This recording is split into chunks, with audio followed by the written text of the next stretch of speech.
Hi, everyone. Thanks for sitting in on the non-commercial healthcare training program. This is much like the colleges and universities, one that we did last summer. Wish I could be there in person, but if you have any questions, please feel free to reach out to me offline. I'm going to hide myself during the presentation so you don't have to look at me. Non-commercial healthcare certification healthcare training program. The next couple of slides are affinity group slides. You guys have seen those many times, so I'm not going to spend a lot of time on those, but I will touch base.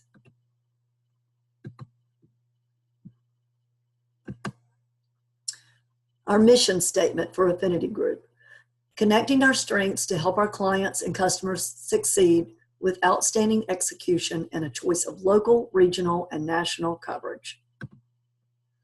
These are our shared values: being engaged, flexible, passionate, connected, and data-driven. Our core pillars to our strategic approach: hiring the top talent and development, value creation and solution selling, customer intimacy, execution, CRM, and commitment to culinary. These are our sales competencies for Affinity Group. Market and product awareness, solution, and influencing are highlighted because they pertain to us. So giving our clients expertise and industry knowledge. And that is why we have these segment trainings. So this is just competency-based training and development. So we're already doing most of these or in the process of doing these modules. This is just the timeline for the non-commercial certification modules. T2, we did C&U. T3 was hospitals and senior living. And T1 will be B&I and recreation. So we're going to get into our agenda. Today we're going to be talking about healthcare overview, operator challenges and patient needs, group purchasing impacts, healthcare nutrition, daily food costs per patient, and first step questions. So here's a healthcare overview. There's about 5,600 hospitals, 16,000 long-term care, and 29,000 senior living facilities in the United States. Healthcare, food, and beverage purchases are projected to be $11.4 billion in 2018, with 6.9 attributed to hospitals, 1.9 billion to long-term care, and 2.5 billion to senior living. There's been a lot of consolidation, which has reduced the number of U.S. hospitals by more than 200 units and 60,000 beds in the last 10 years. A majority of healthcare food service is independent, but 74% of all hospitals and 54% of all long-term care and senior living are affiliated with some kind of GPO, like a Premier or a Vizient. An average daily meal cost per person in a hospital is $8.14, while the cost of long-term care and senior living averages between $4.50 and $6.50. So there's a big trend of continuing care retirement communities, and basically that's when a resident goes in to independent and ends up in a skilled nursing care. So they're able to provide all points of care for the resident. So these are the operator purchase average. I had talked about this before with C&U. So beyond C&U, hospital falls under C&U. So a hospital can represent about 10 times the sales opportunity versus a commercial account. And you'll see long-term care and senior living are not too far behind. So what are some of the patient, consumer, and operator challenges that a hospital might face? Keeping employees and visitors on site for meals. Patient satisfaction is a big one. They want more healthy restaurant quality options. They want to keep the prices low and the menu items accessible. Rising food and labor cost, faster service at retail. They want to get back up to their loved one if they're visiting. Grab and go options, comfortable surroundings. And what are some of the patient and operator needs for senior living and long-term care. A variety of dietary restriction requirements. There might be puree diets, there might be diabetic, so lots of different dietary restrictions. Offering a variety of meal options, both healthy and traditional. Satisfying new baby boomer generations. Resident and guest family satisfaction. Balancing quality options on set limited budget. Attracting and retaining help. That is a big one. I remember my mother was in a assisted living, and some of the nurses and the staff were really glad to be there and loved their jobs. And then there was other ones that were just there for the hourly wage. So attracting and retaining quality help. Creating a social atmosphere that could accommodate family and friends for resident dining, such as an outdoor barbecue or a cooking class. More snack options throughout the day. So this is the GPO landscape for healthcare. So about 75% of all hospitals and about 54% of all senior living and long-term facilities are affiliated with some kind of GPO. And about 90% of all hospitals purchase or controlled by a GPO. So, but the parent GPO affiliation is not always apparent at members of a sub-GPO. For instance, Premier might be the parent GPO, but underneath there might be sub-GPOs like Yankee Alliance, which is out of New York. Under Yankee Alliance, there might be 307 hospitals and 2,400 long-term care. And in regards to food buy, Navigator might be under the parent GPO, which is food buy, and under Navigator would be 24,000 long-term care. Moving on. So this is just a breakdown of nutrition. About approximately 90% of food allergies occur to 1 to 8 common foods in the United States. With 12 million Americans having some kind of food allergy, healthcare facilities are always developing policies and procedures so patients with severe food allergies who are admitted or in a safe environment. So the big 8 allergens are milk, eggs, peanuts, tree nuts, wheat, fish, shellfish, and soy. And this is just an example of a nutrition fact for the Joy Bowl. We use this one for Kellogg's. So you can see, you can look at the sugar level, you can look at the sodium, and that is going to be per serving. So it really only breaks out to about 5 milligrams, so it's not as bad. And then you can see what items that it contains: almond, soy milk, coconut, wheat, hazelnut, pistachio, and pecan. Always important to provide the nutritions to your customer when you're showing them a product, especially in healthcare. So the per patient average food cost is, for a long term, is $4.50. Senior living is $6.50 and up, and hospitals is roughly around $8.50. Hospitals are primarily healthcare segments, but based on our client mix, we may have other things that are more, important, like in senior living and long-term facilities. Food and beverage breakout by sales. So as a standard, patient feeding only represents about 40% of the food budget at hospitals. And hospitals are addressing staff and guest food needs throughout the day. Here's an overview of hospitals and acute care facilities. Hospitals and acute care facility means the same thing.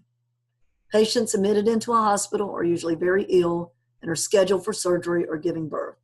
And an average length of a hospital stay is 3 to 4 days. And most hospitals are a part of a multi-unit healthcare system. The number of patients admitted in a hospital on a given day is referred to as the patient census. So the patient census may differ from the amount of patient meals served, as many patients may not be receiving meals due to pre or post-surgery, ICU, or tube feeding. So here are some first step questions for healthcare. So are they part of a healthcare system? And if so, how many healthcare systems, how many hospitals are in the system? And are the purchasing decisions made corporately? Or can you do it on an individual hospital basis? What is the current patient census? How many patients are served daily? Is there room service or a tray line? What is the average number of retail transactions daily? Is the cafe open to employees and visitors? Is the food and nutrition department contract managed or a member of a GPO? And if they are contract managed, do they have a regional menu for patients?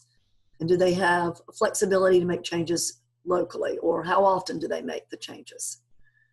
And who is the primary purchasing contract for the department, including patient feeding, retail, and catering? If you end up having time, you can ask what the budget for food is annually, what their food cost is, does the department maintain, who is their food service distributor, do they have any secondary distributors like a produce or dairy or a bakery, and what are their culinary capabilities of the production team, so scratch or convenience, and what are their biggest challenges. Retail dining, what is it? It's where the employees and the visitors eat, and it's typically open from about all day from 7 to 6:30, and sometimes they do have overnight hours for the third shift. In addition to retail, there might be a coffee shop with a grab-and-go sandwiches, salads, soups. I have a hospital in Greenville, North Carolina, where they have the cafeteria upstairs, but they have a coffee store downstairs that does short order cook burgers, chicken sandwiches, grab-and-go items. That does very well. Cycle menu, remain entree offerings with food, pizza, salads, made to order, and grab-and-go sandwiches, beverages, and desserts and snacks. There's typically a separate dining room for physicians with a charge system for payment. Retail cafeterias are often subsidized by the hospital with a two-tier payment structure for employees and visitors. And fryers have been removed for many hospitals. Here are some questions for retail dining. What kind of equipment do they have? Wellness initiatives. I know Sodexo does this for their cafeterias and hospitals. Define planograms for snacks. This would be good information to know for Kellogg's and Kind. Is it scratch or convenience? How often do they menu new items? Who is the lead or who is the decision maker? And how often are promotions offered in the retail? Do they do any LTOs? Catering. Does the Food and Nutrition Service Department have a catering program? What type of catering does the department do? Is it a coffee cart? Do they do medical staff dinners? Do they do box lunches? Is there an off-site service? And is there a separate decision maker for catering? Senior living. A lot of these questions are the same as hospitals, but is the senior living community part of a multi-unit system? If so, how many locations in the system? Is there a central decision maker for food and purchasing? Is there flexibility for individual sites to make menu changes? Is it contract managed, or does it fall underneath a GPO? And do they have a continuum of care approach? Again, which is independent living, assisted living, memory care, and skilled care. Here are some first step questions for senior living. Are there specific nutrition menu requirements for each level of care? How many meals do they serve on site? What is the day participation percentage? Is it a full breakfast or a continental? We have a customer in Raleigh that they do not offer, they just offer a continental breakfast, and a couple of times a week they may do a full brunch. What is the daily food budget per meal, food costs, primary distributor, any secondary distributors, and what are their culinary skills of the production team, scratch versus convenient? First step questions for senior living continue. Who's responsible for menu development? How often are the menus updated? What are their 3 favorite entrees? And what is the standard portion size? Is it a 2 or a 3 ounce? Is there catering services, guest meals, or employee meals offered? And what is their biggest challenges? Long-term skilled care facilities. How many licensed beds do they have? Are they a standalone unit or part of a larger provider? Contract managed or a GPO? Who is the distributor? Who is responsible for menu development? What is their raw cost per patient day cost? And does this include supplements? How many ounces of protein are served daily? Is it a 2 or 3 ounce of cooked protein? And how many special diets do they have? Purees or regular diets, diabetic? Besides resident meals, does the department offer any catering services, guest meals, or employees? In summary, be prepared to find out as much possible as prior to the sales call. You can get a lot of information online by looking up the unit on the website. Always have an appointment, never call during mealtime. Establish a partnership with the distributor account executive. I really encourage having a relationship with the distributor account executive. You can get a lot of good information just by an email. Focusing on compliance, calculating your portion costs, and providing nutritional ingredient statements. Attempt to get all the decision makers in one room to present new items. If you can, offer an off-site manufacturer training at your office. Under commit, over deliver, and follow up is critical. Thank you for your participation, enthusiasm, and engagement in healthcare training program. Also attached are some appendix. The hospital patient tray examples breaks it out by food cost, so you can look at this and kind of get an idea of what a hospital and senior living and long-term care can spend, so you can plan your items to show.